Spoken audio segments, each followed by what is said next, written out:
Our headlines for you today. Right, you promised almost 14 countries' credit card. It's our children. Head to head, the Conservative leadership hopefuls attack each other on the economy, taxes and Boris Johnson in a bad-tempered TV debate.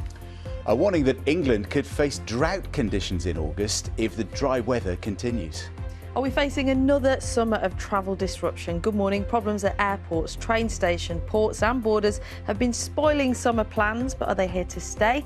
I take a look. With one of the architects of the Northern Ireland peace process, the unionist politician David Trimble, who has died. He was 77. His efforts to negotiate the Good Friday Agreement won him the Nobel Peace Prize, along with John Hume, leader of the nationalist SDLP party. The former British Prime Minister John Major said he'd been critical to the creation of peace in Northern Ireland. Now, millions of people could drop into unmanageable debt unless further financial support is provided in October.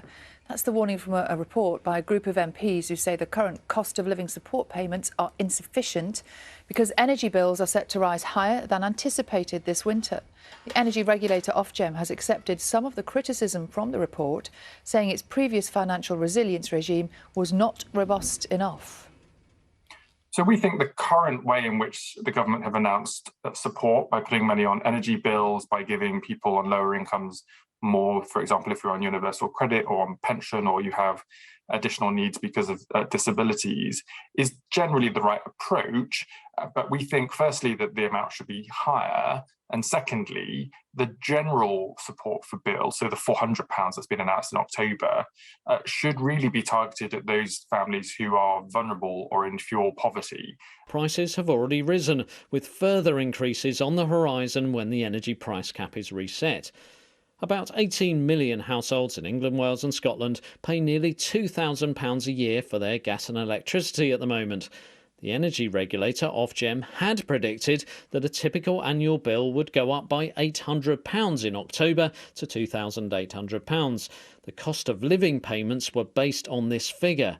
Now, analysts expect a typical bill to rise by an additional £400 or more to £3,200 a year.